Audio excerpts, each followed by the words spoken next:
Check, check, check, check. All right.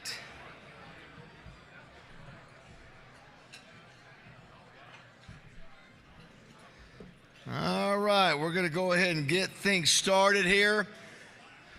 Is that double R coming in the back right there? Look at that, Randy Rainwater. You know if Randy Rainwater's here, it's a big day. It's a big day. Love you, Randy. Great to have you here. So glad to have you here on this beautiful Monday. It's a beautiful Monday. Just the weather's great. And I think the Razorbacks whipped that Tennessee Orange up in Fayetteville. Makes it even better on Saturday. Woo!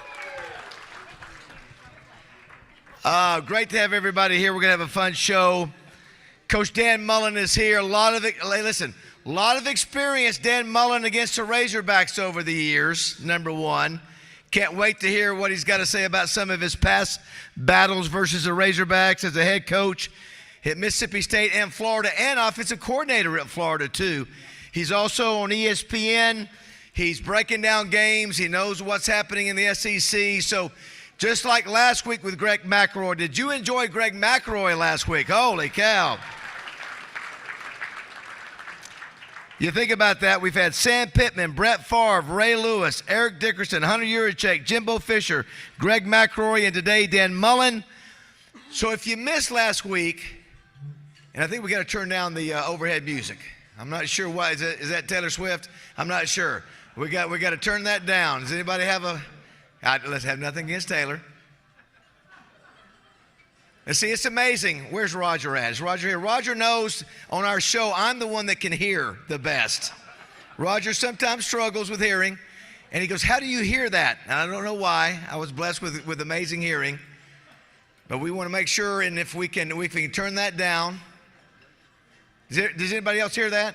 Okay, good. It's not just me. I love you, Roger. I love you. I do. You're my buddy. He doesn't hear it. Yeah, he did. I'll tell you what we'll do. Perfect. How about that? Very nice. Very nice. Good job. So if you missed it last week, Coach, Greg McElroy had some interesting things to say about Razorback football. We just come off a really tough loss at Texas A&M, a game that Arkansas was leading in the fourth quarter, and Greg McElroy made this comment to our audience. You catch him on the wrong day, and all of a sudden he's on fire. They're going to beat somebody really good. I don't know what week that will come. It will happen this year. I would almost guarantee it. It will happen. It's just, will it happen against Tennessee? Will it happen against Texas? Will it happen against Missouri, who at that point might be playing for their playoff lives? They're going to get somebody. The problem is they also could get got by somebody that shouldn't get them. And that's, I think, what's really infuriating about watching them right now are the ebbs and flows and the ceiling where it's at. The ceiling's pretty high. It's just the floor's pretty low, too, because of the mistakes that have been made. But did he nail it? Did he nail it already right off the bat? Tennessee. Good job, Greg McElroy. I still hear the music. Yes, thank you, Chris. Coach, we expect perfection for what we pay here at the DoubleTree, so we're going to get this right. Let me go ahead, by the way, before we get to a couple other things. This is the Dan Mullen pullout brought to you by Rockstar Passes. They're so good. Rockstar's been so good to us. I know there's some Gator fans. Coach, no smiling face. Yeah, it's the Dan Mullen yell at you face. So I have a funny feeling there are some Gators here in the room, Coach, that probably spent more money on this than anybody else. Let's see if they want it. Number is 973614. 973614. 973614. If you're a Razorback fan, you can throw darts at it. Hi, there he is. Look there. Look what he's wearing, Coach. Look what he's wearing. He's wearing Gator orange and blue. You know, hey, same guy was here last week. You know what he did, Coach? 2 weeks ago? Jimbo Fisher was here. He got up to take his picture with Jimbo, and he did this. I swear to you. He did. He did. All right. Congratulations. Yeah. So in addition to Greg McElroy, I knew this meeting was going to be great when I heard Chuck Barrett. If you'll watch in the press box, Chuck Barrett and Quinn Grovey as they call the last few seconds, Arkansas versus Tennessee.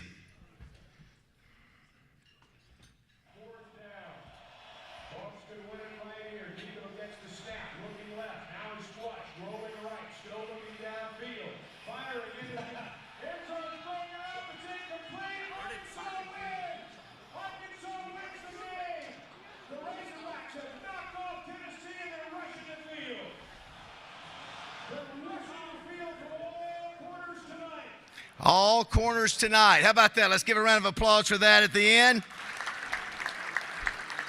Chuck, love Chuck Barrett. Chuck will forever be questioned about the phantom pass at the end of that game that was not thrown. Coach, he said there was a pass incompletion. It was so quick we didn't see it happen. If you'd listened to Quinn was laughing because he'd run out of bounds and sort of tipped him off, but a big win. And then we haven't had many celebrations in the locker room with close games with Sam Pittman. That's been the narrative, always going back to Florida last year, winning the game down in Gainesville.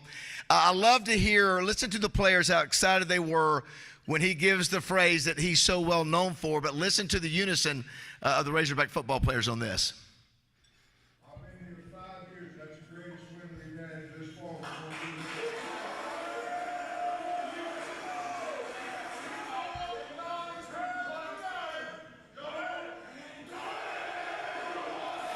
How about that? Wow.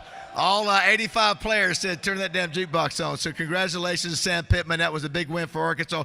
Plenty to talk about that. This time I want to bring up Pigskin Preacher Chuck Monan. He's our official minister of the Touchdown Club. He's also the minister of Pinnacle Church of Christ. I do want to say our condolences go out to our longtime photographer, Dwayne Duncan, who lost his mother this past few days. And Dwayne is, there he is right here. Dwayne has been a huge supporter of our Touchdown Club, been taking pictures for 10, 15 years, taking tens of thousands. And Dwayne, we're sorry to hear about your mom passing. Love you, buddy, and hate to hear the news on that. Love you, man. In addition to Dwayne's family, let's be remembering a good Razorback fan named Stormy. She lost her dad last week, and Saturday morning they laid him to rest, and they buried him. And then Saturday night, she got a smile brought to her face by that fourth quarter comeback against the Vols. And I sent to her, I said, I don't know all of the Lord's comings and goings. That's way beyond my pay grade. But maybe, just maybe, the Lord decided you needed something a little bit to smile about. And she said, that's it. So let's pray together. Father, we're thankful for the food, for the health we enjoy, for the opportunity to be here.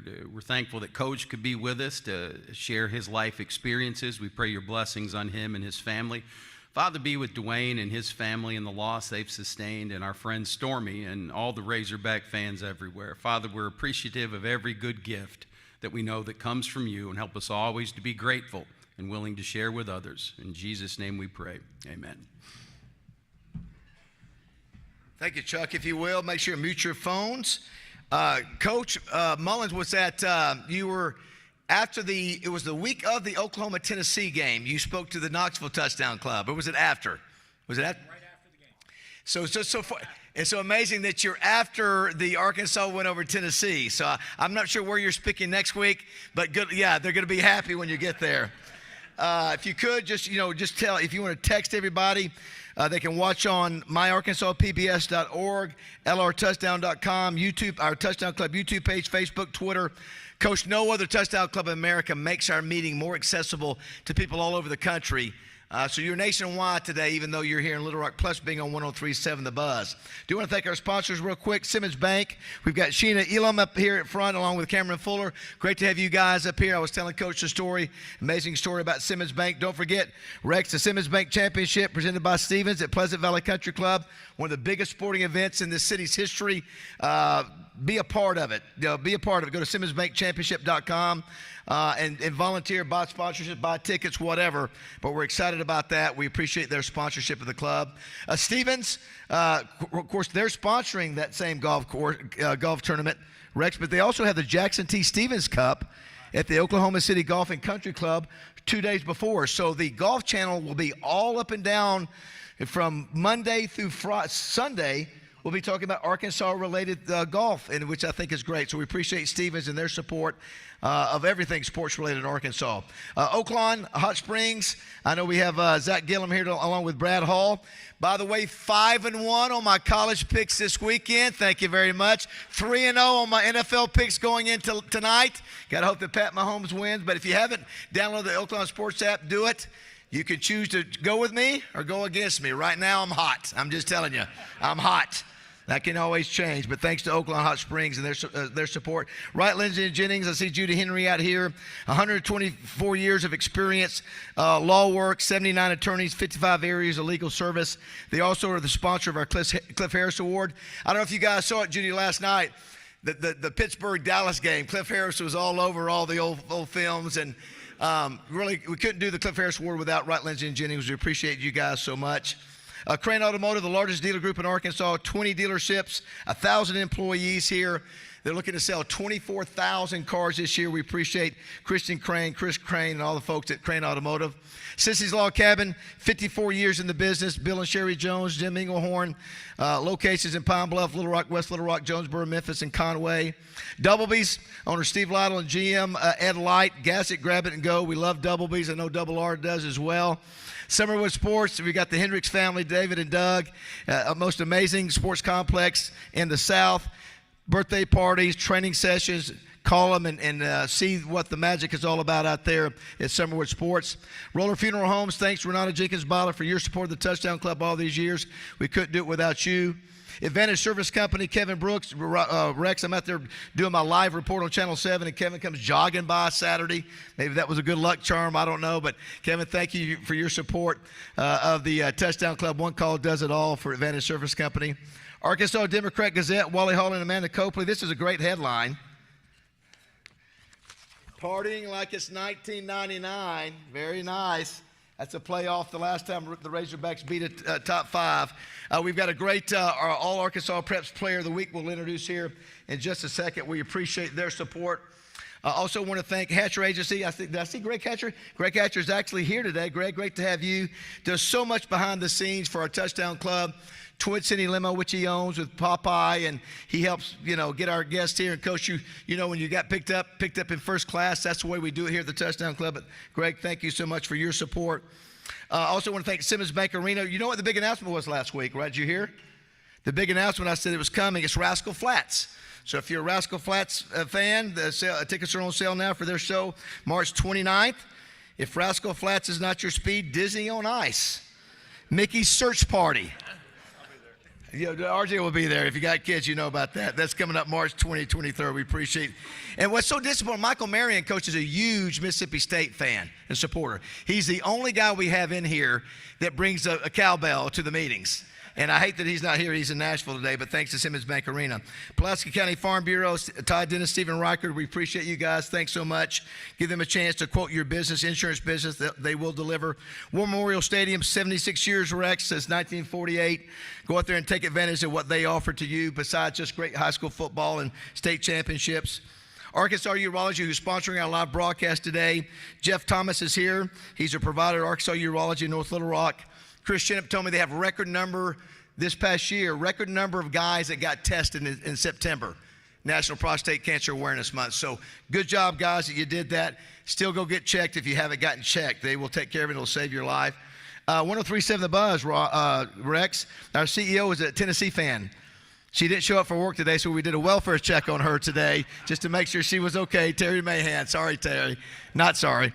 But thanks to Justin and DJ, who's doing the show right now. Roger Scott, my co-host buddy. He's the best in the world. Appreciate them. AY Magazine. This is the latest. This was a month ago, right, Heather?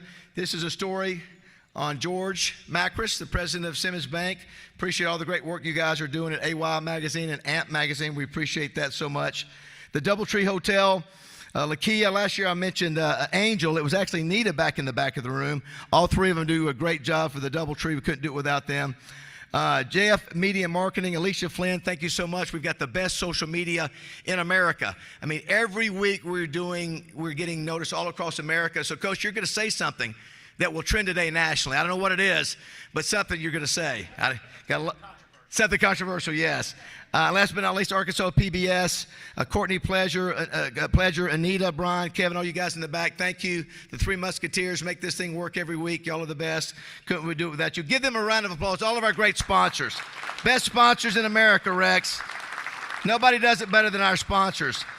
Our Touchdown Club team, Dwayne Duncan, I mentioned earlier, Chris Kane, RJ Hawk, Wes Sutton, amazing volunteers. If you're a volunteer, Debbie Wyman, our executive director, if you're a volunteer, stand up and let's give them a round of applause. They do this every week, 2 hours in advance and an hour after. These great volunteers. Coach, we've got the best in America. That's why our reputation has grown so much in just 20 years. All right, RJ Hawk, we've got an amazing All-Arkansas Preps Player of the Week. Wait till you hear the score of his touchdown club. Of his game last week. It is maybe the biggest we've ever had for a touchdown club All-Arkansas Preps Player of the Week. RJ Hall. Thank you, David. So I'm assuming most people keep up with high school sports in the state, right? Yeah. Well, a couple weeks ago, you may have heard the score 78-72 as a final score. That was between Bauxite and Fountain Lake, and our All-Arkansas Preps Player this week is Marcus Wimberly, who came to us from Bauxite. And guys, in that game, there was a touchdown fest. They were passing touchdowns. They were running touchdowns. Well, Marcus carried the ball 8 times for 234 yards and 4 touchdowns. He also caught 4 passes for 44 yards and a touchdown. He had 4 tackles in the game. He had a couple for a loss, and they won that game 78-72. Now, this past week, they played a game that they weren't as fortunate to score 78. But in that game, you remember last week I talked about the kid that had a 96-yard run and a 97-yard run back-to-back? Well, Wimberly heard about that, so he said, you know what, I want to do one of my own. So he had an 86-yard run for a touchdown this last week. So in 2 weeks now, he has rushed for almost over 400 yards and has 6 touchdowns in 2 weeks. His dad is here today. Our All-Arkansas Preps Player of the Week is Marcus Wimberly from Bauxite. Good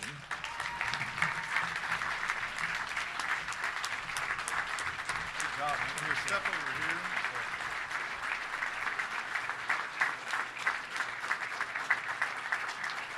Good job, brother. Yep. Anything we know. So, those of you that follow recruiting know where Marcus is right now committed to, and that is Oklahoma. So, as you know, Coach, I created the Broyles Award, Coach Mullen, back 29 years ago. And so Brent Venables was a 4-time finalist. His 4th time he did it, he finally won the award when he was at Clemson. So Brent's a great guy, and so we respect your decision. But in this age of NIL, let me see what I can do right here. Let's see here. I'm kidding. Maybe not. Maybe not. Still a lot of time, Hogs. You did watch that game Saturday too, right? Yeah, you did. Anyway, great to have you, Marcus. Great to have you, Mr. Wimberly. We appreciate that. He's a great young man. Got a lot of ground to cover. It was amazing weekend in college football.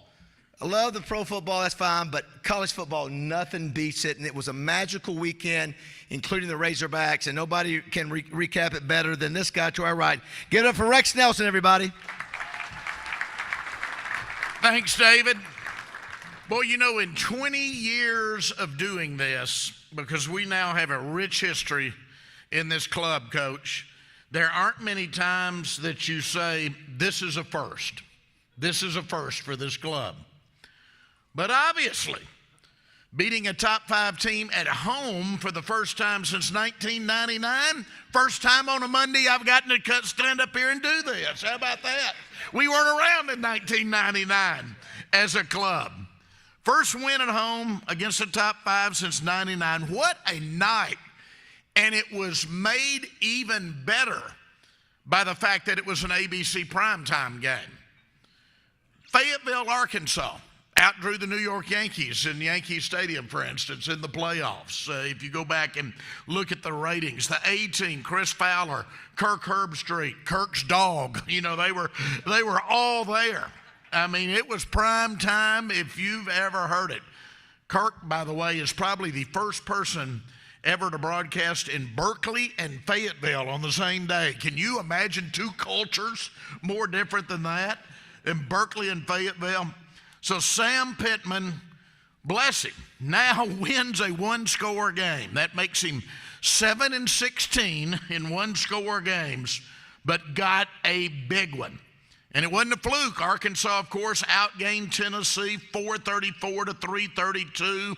But the offense wasn't the story. It really was that Razorback defense. How about our defensive coordinator and staff at Arkansas now? You talk about a rising star right there. Held Tennessee, now let this soak in, held Tennessee to 40 points below their FBS best scoring average of 54. That was their scoring average coming in. 233 yards below their total offense average of 565.8 coming in. Unbelievable. And time of possession, Arkansas led 35-35 to 24-25. So it was close, but you look at these stats, it wasn't a fluke. We kicked their butt is what that was. Nothing fluky about it. Across the state, in Jonesboro Saturday night, ASU wins a big conference game, 18-16 over South Alabama, a 34-yard field goal from Clune Van Andel. You got to love that name, don't you? Clune Van Andel with 10 seconds left. So the Red Wolves now 3-2, 1-0 in the conference. 12 of the 18 points came on field goals by Van Andel, so congratulations to that program. But the Bears let me down on that otherwise great night over here, man.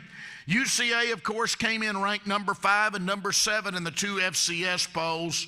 Trailed by 14 points at halftime and wound up falling 41-34 on the road at Abilene Christian. Abilene Christian moves to 3-0 in conference. They've got a good team, 4-2 overall.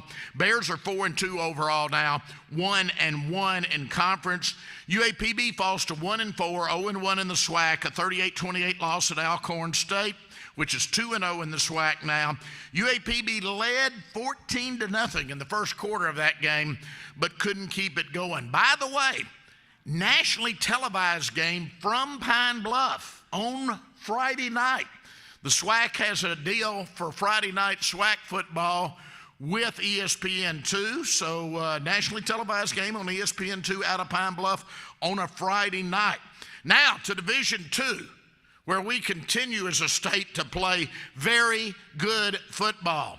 After Saturday, Arkansas's Great American Conference teams are now 17-1 against Oklahoma teams so far this season. Went 6-0 the first week, 6-0 the second week, played each other for a couple of weeks, then went 5-1. First loss finally came. The Boll Weevils let me down by UAM. But Harding and Ouachita, both nationally ranked. Of course, Harding number 1 in the country in Division II, both 5-0. Henderson, SAU, both 4-1. Arkansas Tech 3-2. UAM 2-3. Down week, David, for number 1 Harding. They didn't score over 60 points this week. No, number 1 Harding beats 2-3 Southwestern Oklahoma 57-3. And very unusual because they rarely pass the ball. But Cole Keeline, their quarterback, passed for 130 yards. That was a career record for them. He ran for 2 TDs, had 3 touchdowns passing. Bisons led 36-3 at a halftime, and as they've done every game this year, played their backups the entire second half. Ouachita trailed 2-0 Southeastern Oklahoma early, but they went on to win 25-9 over the Savage Storm. Ouachita defense limited Southeastern to just 3 points in the second half and dominated that game defensively. Quarterback named Judd Barton threw 3 touchdown passes for Southern Arkansas. Mule Riders handle 0-5 Southern Nazarene 49-21. Barton 25 of 31 passing to 332 yards. Arkansas Tech downs 1-4 Northwestern Oklahoma 44-21 after rolling to a 31-14 halftime lead. Never looked back. As I said, UAM falls to 1-4 East Central Oklahoma 42-17, and Henderson destroys Oklahoma Baptist 52-7. Jody Easter returned the opening kickoff 93 yards for a touchdown for the Reddies. They never looked back. Their quarterback Andrew Edwards 15 of 21 passing 247 yards, a career high 6 touchdowns passing for him.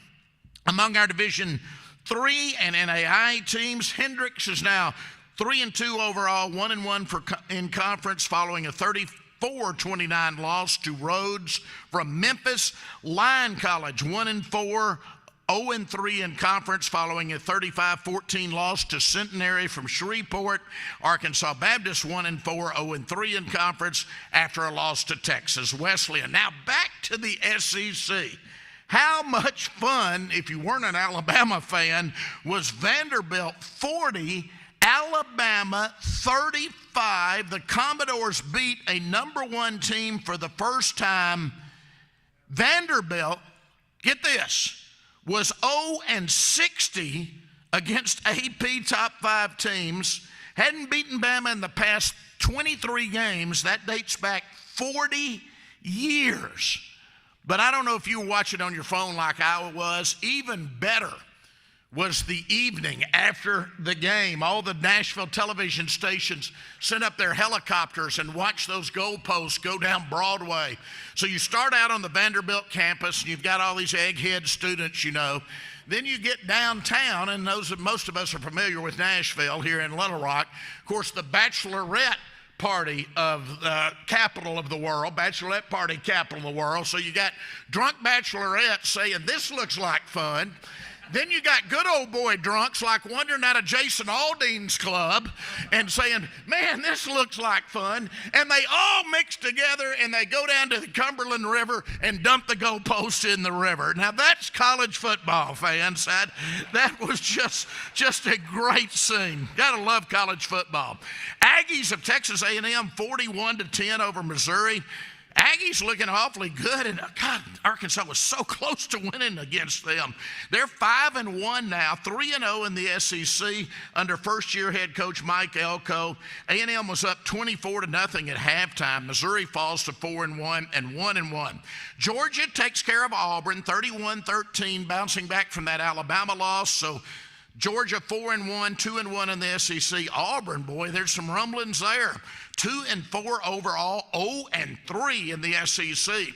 Ole Miss beats South Carolina 27-3. Rebels go to 5-1, 1-1 in the SEC coming into that big LSU game. South Carolina falls to 3-2, 1-2, and Florida, only non-conference game of the weekend, beats Central Florida 24-13. Gators go to 3-2 overall. So we got South Carolina at Alabama, Florida at Tennessee, Mississippi State at Georgia, Vanderbilt at Kentucky, Ole Miss at LSU. I think that's a pick'em game. Missouri's at UMass, and then the Red River rivalry game. Watch out, Longhorns. I think they're on upset alert.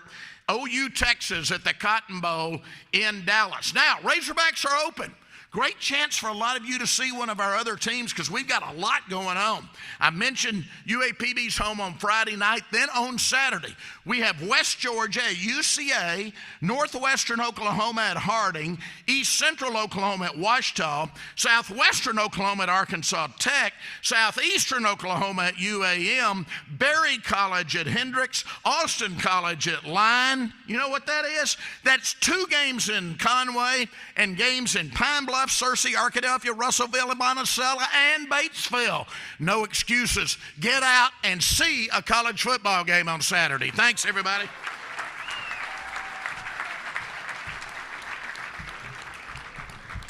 Do want to congratulate Rex and his wife, Melissa. Their son, Evan, got engaged this weekend. Very nice. Rex got the play-by-play. 3, 2, 1. Promised land. Promised land. Evan is there. Little grandbabies will be on the way soon. Can't wait to see that. Before we bring up Coach, there's a couple of folks to introduce real quick. First of all, I mentioned there are a few Gator fans here. One not bigger than Mike Preston, who was with Stevens. Where's Mike at? Whenever we have a Florida guest, he's always here for that. He was obviously a Florida grad and was head of economic development here in Arkansas, but he's with Stevens now. Great to have you, Mike. And his wife, Ann Preston, who coached, she was the homecoming queen when you were the offensive coordinator at Florida. So little do we know, but great to have both of you guys here. Yes, give them a round of applause for being, if you don't mind. Also, Greg Hammonds is back in the back. All these banners we've done for many, many years, Greg Hammonds behind the scene has laid these suckers out. It's not easy trying to fit all the banners, all the sponsors on there. Greg, great to have you and Jackson here today. Davis Ford, my girlfriend's son, is in, just made it back from Alaska. He's a Tennessee fan, so we say our prayers for him today. But great to have Davis Ford back at the Touchdown Club. Yes, let's give him a round of applause and welcome him back to the promised land. Lane Hatcher is over here to my right. Now, Lane was at the Justin Moore concert Thursday night. So Lane's a big Justin Moore fan. So you guys know that Justin Moore did that concert for free for NIL, right? Well, so much for that. We got to pay $250,000 for running on the field. So Justin's got to do another concert in a month to take care of that. But great to see Lane here as well. So, and Justin Moore, good job, buddy. Guess you just got to keep doing these concerts to pay for everything for the NIL. All right. It is time to meet our speaker for today. I don't think he's going to be available much longer because obviously when you hear his amazing record as an assistant coach and a head coach, he's one of the best out there. Let's hear what Steve Sullivan has to say about Dan Mullen. The theory behind our spread offense is that we want to attack defenses and make them have to defend the entire field. This is Dan Mullen. 20 years ago, he was Utah's quarterbacks coach where he worked with Alex Smith. Then it was off to work with Urban Meyer at Florida. Then in 2008, he was named head coach at Mississippi State. It took him all of one season to make the Bulldogs winners. He would lead State to 5 bowl wins and a 7-year bowl run. 2014, a magical season. Mullen's Bulldogs climbed all the way to #1 in the polls, a first for the program. They would finish 10-2. In 2016, this happened. It is my great pleasure to introduce the new head football coach of the Florida Gators, Dan Mullen. He took a Gator program that won 4 games in 2017 to 10 wins in 2018 and 11 in 2019. They were top 10 in both seasons. Year 3, he won an East Division title and ended the season ranked 13th. His career head coaching record is 103-61. And who picks the grueling Boston Marathon as his first organized road race? Dan Mullen does. He ran the 26 miles in less than 4.5 hours. Please welcome an SEC Coach of the Year, the Marathon Man, Dan Mullen.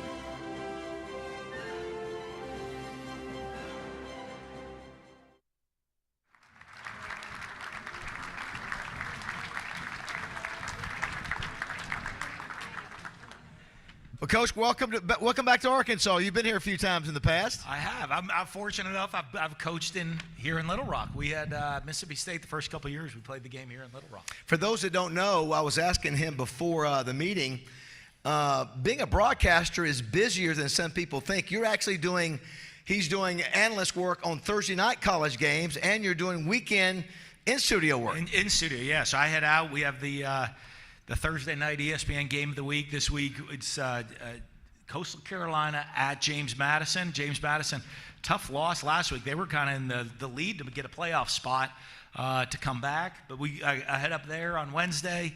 We call the game Thursday. Then we get to spend those long Friday nights and all day Saturday in that Bristol, Connecticut studio at the worldwide leader there in ESPN. Interesting. If you haven't stayed up to watch it, Rex, I know a lot of us love Mark Mays, a friend of this club. Obviously, I play for Coach Holtz. You guys have sort of brought back sort of a fun thing at the end of those late night broadcasts. Yeah, we do. We have the final exam. Matt Berry gets up and grades Joey Galloway and I on different things that happen in college football during the day. It's a lot of fun. The college football final show is one of the cool shows because of all the late night games that comes on late, but then it loops all day. I get everybody in the South watching, right? Because everybody goes. I learned this. I didn't know in coaching, so I learned in the world. So I guess a lot of people, y'all go to the games on Saturday. You're exhausted Saturday night because the highest viewed college football final is the 6 a.m. Sunday morning, which draws like a massive number that all the fans the next morning get up and watch all the highlights of what happened around the country. Well, obviously, this room, and I told Coach, this is not just a Razorback club. We support all the colleges here in our state. We support all the high school programs, but obviously a massive win for Arkansas. You know, I think dating back to the Florida win at Gainesville, Coach Pittman has struggled to win close games. But to knock off Tennessee number 4 in Fayetteville was a huge win for the program. It was. And you watch them and watching what Coach Pittman does, how they play. They play tough. I love their defensive strategy coming into the game. You could see they thought, even going for it on 4th down a couple times earlier in the game, that the mindset is, okay, we're going to have to score. These guys can score points. But they had a lot of success. And I think one of the most underrated things that I saw in the game, they had a great defensive plan on how to play that system of Josh Heupel. But the Tennessee defense has been really good, and their ability to move up and down the field on them, even though they didn't get it finished with tons of points, the ability to move the ball, control the tempo of the game against a really good Tennessee defense was impressive. We'll talk about a little bit later about your history coaching great quarterbacks. What's your thought on Taylon Green? Obviously, he came in and from an accuracy standpoint, had maybe his best game on the biggest stage there is, but he obviously looked good Saturday night. He really did. So I got to do last spring, usually at ESPN, the college football, one of the unique things that's kind of different in life. Last year at the college football playoff, game ends, head of the ESPN, say, if you need me for anything, I'm around. They're like, no, we'll see you at the end of August. So you have 9 months off a year. So I'm pseudo-retired, I guess. But I got a call. They're like, can you come do the Arkansas spring game? And so I'm like, okay. So I meet, the college football world's kind of funny in today's world. So Coach Pittman comes in, and he's like, right, dealing with NIL, dealing with transfer portal, like beside himself. Bobby Petrino comes in, and he's like, smile. I've never seen you so happy. He's like, I just got to coach ball. I don't have to go deal with any of that stuff anymore. But then Taylor walks in, and I'm like, oh, well, that can't be him. I mean, he looks like a defensive end. I mean, he is a big-looking dude. He reminds me a lot of Cam Newton, who I got to coach at Florida. But he is, watching that game, I thought, wow, this team is going to be extremely dangerous because they have I'm a big Sam Pittman fan. I think he does a great job motivating the players, obviously running a really good program of guys that are going to play hard, be fundamentally sound, disciplined. You don't go from January through August. That's when you don't want to read about your team, and I never really hear about him. You know, it gives everybody a team they can be proud of on and off the field. And then Bobby obviously comes in to run the offense, and he's going to have run his offense, which is he's a great offensive coach. But this guy just adds a different dimension. And I know he can be frustrating. I know everyone says, well, he can get frustrating sometimes. But you don't want to reel in that talent because he can do things that a lot of guys can't do. When a play breaks down, he becomes special. And I think you see that, his athleticism, his ability to extend plays or to take off running and make things happen. I think it came through that he has the ability to win big games for Arkansas. Interesting. Arkansas has Oklahoma State on the ropes on the road, has a chance to win that game. They're leading Texas A&M in the fourth quarter. Don't get that done, but they get over the hump. They're down 11 in the fourth quarter, but come back and win this game. Going forward, you got a week off.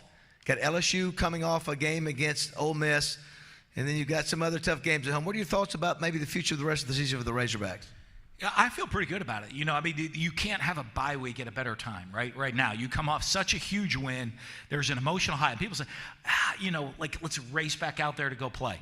Well, Taylor was banged up at the end of the game. You've gone through a tough stretch of playing some 4-quarter physical football games. And let's catch our breath. We're on a high note. There's a lot of positive right now. You can see them. I mean, there's certainly, it's not, when you watch them, the thing that makes the SEC different is the gap, right? There's a lot of conferences you go around the country, and the top teams are up here, and the bottom teams are down here. And it's not going to be a game. I always said this in the SEC. There are 15 fan bases, and now I got to change it to 16 because of what happened in Nashville. I always honestly believed there's no bigger pressure team. There's 15 fan bases that expect to win a championship and compete for the conference title. There's, only one gets to do it. That means now, and throw Vandy in, there's 15 fan bases that think, no, that wasn't a great year. We didn't win the conference championship. And it's not like that around the country. You go to a lot of these conferences like, hey, we got to a bowl game this year. Hey, we had a winning season. That's fantastic. not in this league, and that's what makes it tough. So when you look and you know the fan base here, I think they have the quarterback in place. They have the mindset, the team, and getting a big win over a top team, they can certainly have a great season.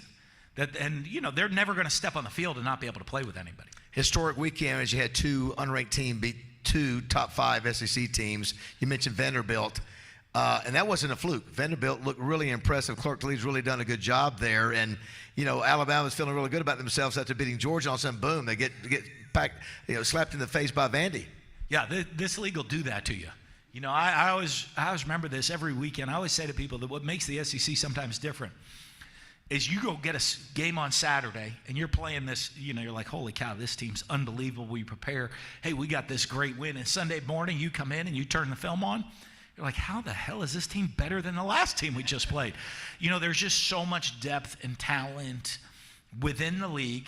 And it just means, when you say it means more, you just see it. You see the passion of on Saturday. And you go around the country, and there's big games, there's excitement. They get up for one game. But it's every week in this league. Every week is the biggest game there is. Okay, we go to, because if you ever want to do the litmus test, and I'm not going to bash like Cal, but let's see if they have that same juice this next Saturday with whoever they're playing this Saturday. You had game day, you showed up, it's excitement. It's crazy, it's a great atmosphere. It's that way every week in the SEC. A lot of places you have a big game and people show up for the big game. Not here. It is the passion of the fan base is what makes it different.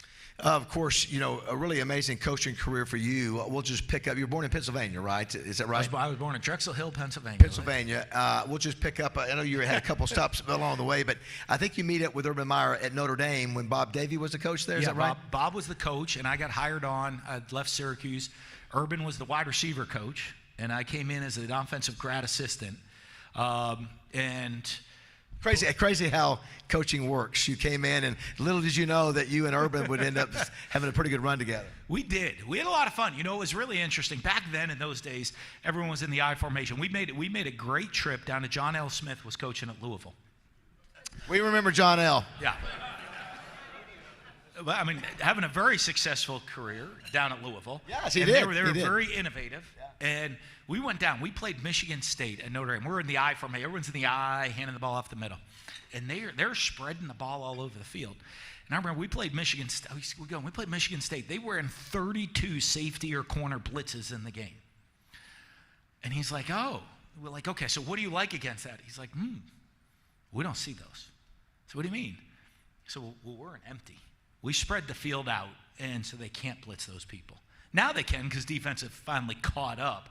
But they were so ahead of the curve, so we went down and visited them and said, hey, we need to start doing some of this stuff. Now, we didn't get it implemented at Notre Dame, but then when Urban got hired at Bowling Green, and he's like, hey, let's go. Come coach the quarterbacks for me. And a lot of the spread offenses, I guess you see around the country now, were started in this back room. It was really a unique deal because you're at Bowling Green. Nobody can, honestly, nobody. But you don't have the media. There wasn't social media, one. Two, you didn't really have to answer to media a lot, so you can be really creative. So I remember we go into one practice, and we're in the red zone. I said, we're in two tights trying to run an inside zone play. I said, our quarterback's a really good athlete. We're going to take this other receiver. Let's run the running back. We're going to put 3 receivers out to this side with the 2 tight ends, and we're just going to run the quarterback up the middle. And so we started doing that. The defensive coordinator comes running in after. He's like, you can't do that. I said, what do you mean? He goes, yeah, I don't have an answer to that right there. So it's really disheartening to the guys at practice to do that. I'm like, okay, so we're on to things. So we experimented in so many different things, right? Which here, Gus Malzahn created the Wild Hog. He came to visit me to get all that information on how we were doing it all, right? He did, and it was smart by him. Gus kind of came out. I remember going to see him at Springdale High School. It's like, hey, show me this stuff you're doing with the quarterback where you run the quarterback. And what happened is we went to Utah, and we did it with a kid named Ben Moa. But then we had to play against it. you know, because he had McFadden and, I mean, the two running backs. And we're gonna talk about that in a second. It was crazy. So, but it was a lot of fun when you go back and coaching. When you're coaching at a small school, we could really think outside the box. We could try things that people weren't doing, and kind of through trial and failure, we came up with a lot of the spread offense everybody sees today. You coached Alex Smith at Utah, which I don't know if you guys remember how good Alex Smith was and what he's gone through, and now he's doing great work on the covering NFL. You end up, Urban Meyer gets the head coaching job at Florida. You go down there. And that's where we run into you guys at the SEC Championship with Tim Tebow and Chris Leak. Yep. We had McFadden, Felix Jones, Peyton Hillis. And that was a game you mentioned. You guys had an outside chance to win the national championship. Something would have to happen. It happened during the first half. What happened at halftime? Yeah, so I'm going back up to the box in Atlanta, and Jeremy Foley's the AD, grabs me, and he says, hey, USC just lost. So if we win, we play for the national championship. So don't screw this up. And we're up pretty good. I want to say it was like 21-10 or something. We were up at halftime. Well, we come out the second half, like first play, pick six. Chris Leak throws a pick six. The next play, I think we fumble, and Arkansas runs back. I'm like, holy cow. All we have to do is not screw this up, and we're going to a national championship game. And it was like touchdown, touchdown. Then we end up going 3 and out, and he calls the fake punt on a reverse. We get the fake punt. It stopped again. Punt it.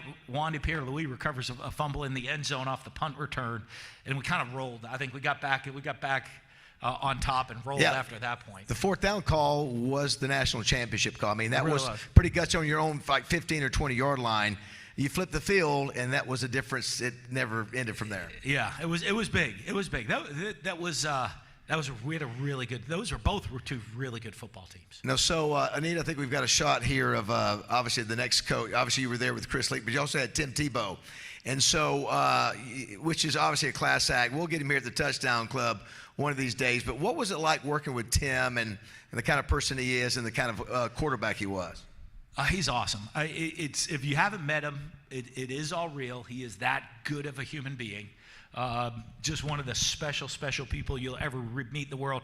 One of the things that make coaching great, you know, people are like, what do you remember in coaching? I remember different moments of the games. I don't remember specifics of all of it. Some of it you do. But you remember you have the opportunity as a coach, I always feel, to make a positive impact on young people's lives. And you look, and I feel pretty fortunate. I got to make an impact on Tim's life a little bit, help him get the stage that he is now for the work that he does. If you ever see a cool foundation, all the work he does in human trafficking, for special needs kids around the world with Night to Shine, the stuff he does is unreal. But it is all real. The funniest one with him is there's probably very few people in this world that can push his buttons.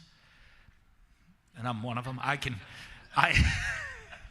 do you push Tim Tebow's buttons? It's just simple things. You know, like an I can't is a big one. Like for him, like he came in, I remember came in with the SEC Network or Nation. He was doing a game at the house, and I had Dak Prescott. They were in the weight room, and they were going to go to film something in the weight room. I'm like, I just walked out, and I'm like, Dak is the ultimate it guy, Tim. There's no way you can do more leg press than he can. I mean, and within 2 seconds, he's changed, sweating, like, I can do more than he can. And I'm like, dude, I was just messing with you. But, just little things that I could get him kind of fired up and riled up in that way in a competitive sense. But he was just such an ultimate competitor on the field, loved ball, loved football, loved competing, and just loved being a tough guy. A lot of people argue about who should have won the Heisman, McFadden or Tebow. I'm sure your vote's with Tebow, right? Or no. What year was that? That was 06. What year was that? 7. 2020. Tebow had the 2020 year. 2020 year were numbers that it was tough for McFadden to overcome. Yeah, he was tough to beat. He won it. The one that was interesting with him is his year. It was, yes. The year he won it. The next year, we win the national title in 08. And what a motivator. Sam Bradford won it that year. And we got to play Oklahoma in the national title game. And it was like a personal insult to him that he didn't win the Heisman Trophy. So if you go through his career, and you remember in that game, and little things with him, I think the only personal foul of his career he got in that game, he ran for a first down, and I think he jumped up and it went towards their bench, and I think it was at Sam Bradford, and he just gator chomped him 5 times and pointed at the bench.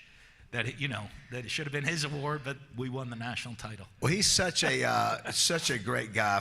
So I haven't had a chance to watch it, Coach. I just want to ask you, because people have asked me, have you had a chance to watch the Netflix documentary on what happened? On the Swamp Kings? Yeah. I was in it. So I know you are, but I'm saying, do you really agree? Good. Would you agree with the assessment? I haven't had a chance to see it. Yeah, there's some things, a lot they do, a lot of it's real. I think it covers a lot of it. I think people are like, oh, why don't you go cover one more thing or cover this? Their whole deal was who would get involved in the show, and they were going to show kind of life behind the scenes. It's actually, if you haven't seen it, I think it was a pretty realistic look of what college football life is about and what those guys go through and the intensity and what it is on a daily basis and how crazy it is on a daily basis for those guys. I mean, some of the stuff I think we did then, I don't think you could do in today's world. It was pretty intense, the training and all of the stuff that went on. And I think they reached out because the producers of my house, and we got them in touch with people. There's some people that want to be involved, and there's some that didn't.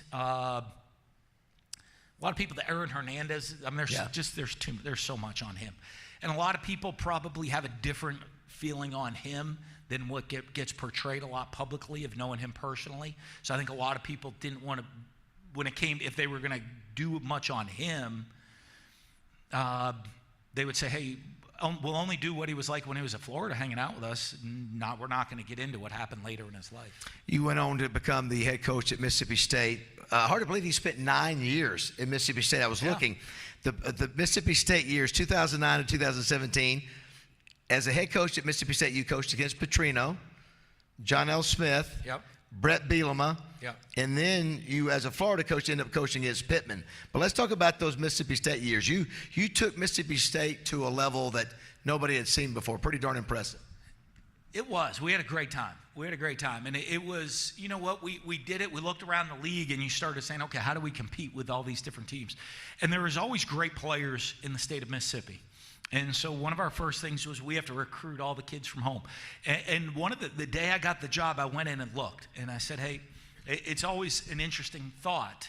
I said, the top running back possibly in NFL history is a guy named Walter Payton. And the top receiver is a guy named Jerry Rice. Okay, you have Jackie Slater as one of the best O-linemen ever. Hugh Green was the first defensive player that almost won a Heisman. You had Brett Favre and Steve McNair as 2 top quarterbacks. And yet none of them went to Mississippi State, and they're all local kids. And none of them even played for SEC schools. And I said, so if we could, could you imagine what that Hall of Fame walking in that school would look like when all those guys played for you? So I said, what we need to do is really focus at home. Let's go get into every school in the state, go find guys, because these guys were out there that people didn't recruit in the past. We need to get all these guys, and we'll go and develop them, bring them into the program, develop them, and work hard. And we did. We had a fan base. I think expectations changed certainly while I was there, because when I got there, it was like, hey, if we can beat Ole Miss every once in a while and get to a bowl game every once in a while, that'd be nice. On my way out, it was kind of like, when are we winning a national title? Like, we got to number 1. Got to number 1. Took Mississippi State to number 1 in the nation. I think Ole Miss was number 2, if I'm not mistaken. Yeah. Great trivia question. In the college football playoff era, the first team ever ranked number 1 in the first college football playoff poll ever was Mississippi State. Mississippi State. I'm a Jeopardy question. What do you remember, Coach, about you had some great shootouts with Arkansas during your years as a coach? Yeah, there's tough ones. Well, right here, interesting one. If you go to 2013, right here in Little Rock, we had to play we're down to our 3rd string quarterback. Game goes to overtime. Damian Williams comes in. Tyler Russell was out. Dak Prescott's out. Damian Williams comes in, and he runs a play in. About 20 yards out in overtime. Nico Whitley just takes the ball away, creates a turnover. We win in overtime. It was the first game that Mississippi State University, their football program, had ever won in the state of Arkansas in the history of the school. So I think that was a pretty cool one. And it actually kicked off a winning streak that led us to the next time we lost. After that game, we were number 1, and we lost by 4 to Alabama, who was number 2 in Tuscaloosa the next year. It kind of kicked off a winning streak for us. You had a heck of a, was it double overtime in Fayetteville? That was a 51-48. You guys remember that one? It was a... I wasn't over. That was regulation. We scored all those points in regulation. We scored all those points. That was whoever got the ball last. So I felt good. We got the ball and all of a sudden score, and then I look up and there's still like 35 seconds or something left, and I'm like, uh-oh, that means they get the ball last. I was hoping it would just be the end. Arkansas goes right down the field, and we're able to block a field goal in the final play of the game to come up with the win. Talking about great quarterbacks, Dak Prescott, Anita. I think we've got a couple shots of Dak. Obviously the most decorated player at Mississippi State.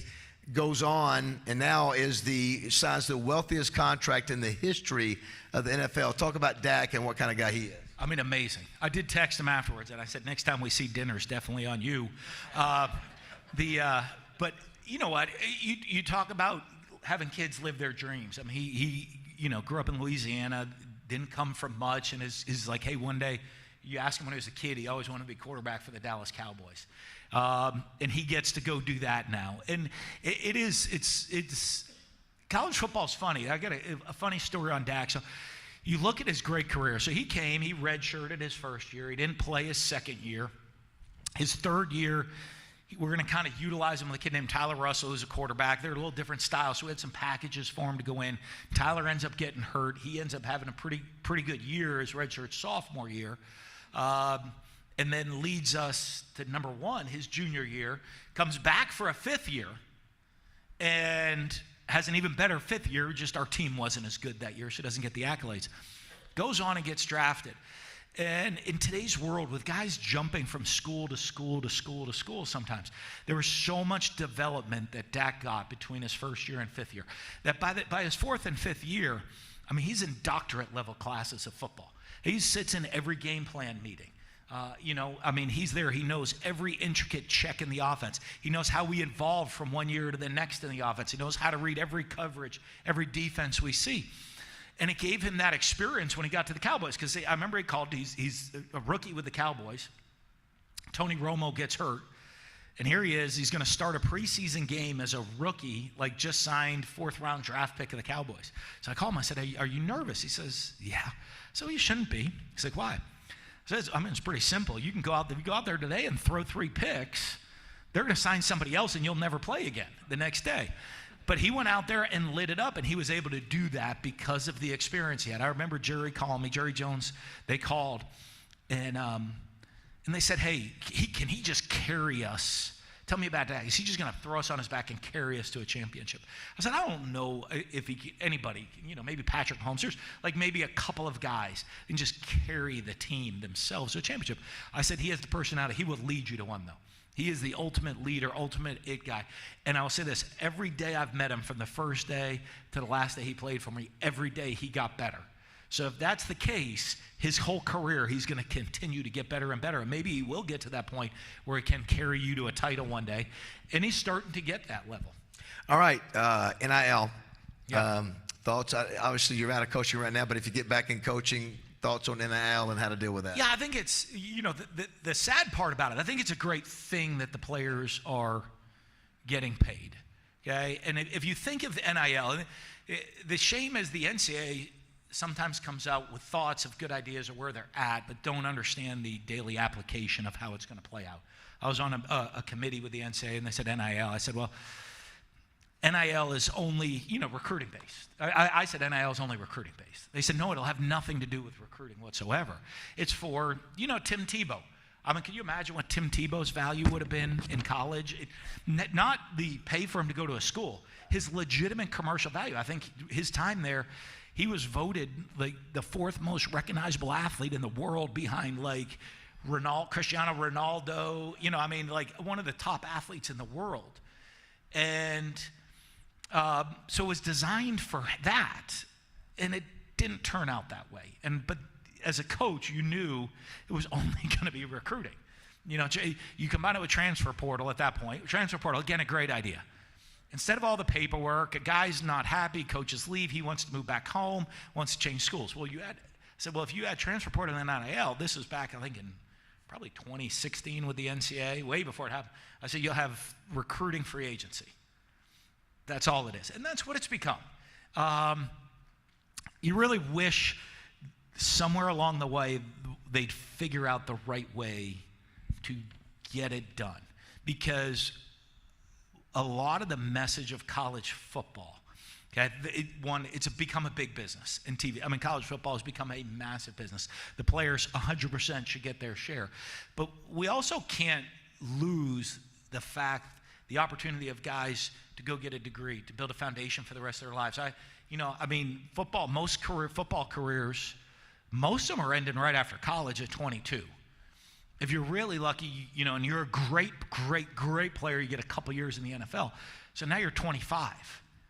I mean, are you going to move to the villages and play shuffleboard at 4 o'clock in the afternoon at 25 years old? What are you going to do? So a lot is getting lost in maybe the foundation of what football can do for you, what your scholarship and college football can do for you when your career ends. And you don't want to lose that in what's going on. Does Dan Mullen want to? Are you enjoying? I know you've got 2 kids. Yeah. 2 young kids. Are you enjoying broadcasting, or are you hungry to get back into coaching?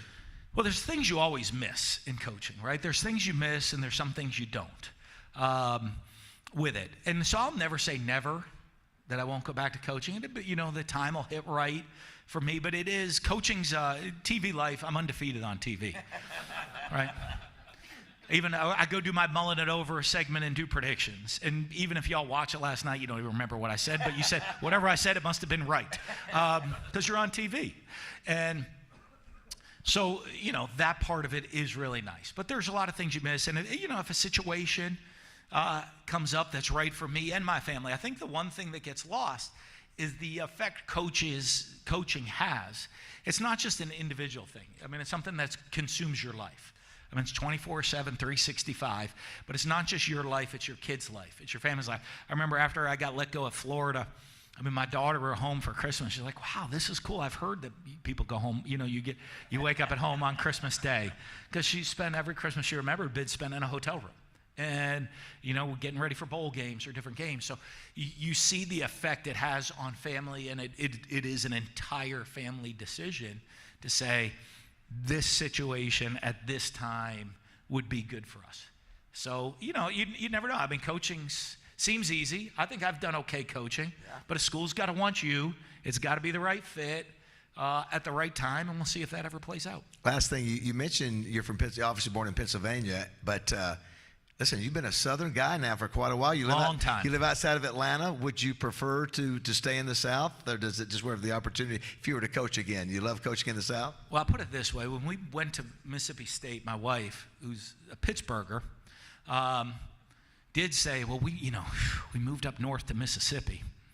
And when you've moved up north to Mississippi, from Florida to Mississippi, when Mississippi's considered up north, you're limited on where you're going to really live life. Both my kids are born in Starkville. They're Southern kids. Lived here, right? I'm considered in the South, right? I'm a damn Yankee. I came and then stayed. Like Yankees, most Yankees come and then they leave.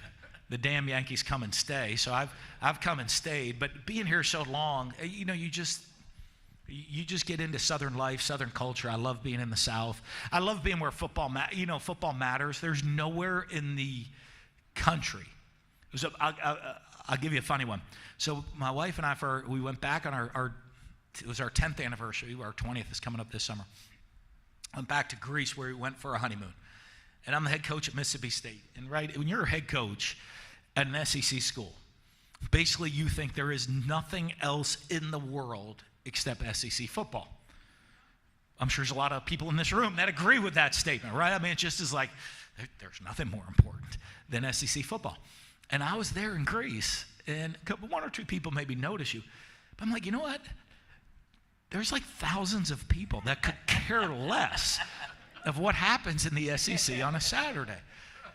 But to me, it is the most important thing, like football Saturdays and having it be important. And I love that it is important. And that's what's so fun about coaching in the South, is that it's not just important to the people playing the game, it's important to the people that are around the game. Well said. Ladies and gentlemen, get up for Dan Mullen, everybody. Thanks, Coach. Great job. Nathan Brown next week, UCA. Thanks for coming, everybody.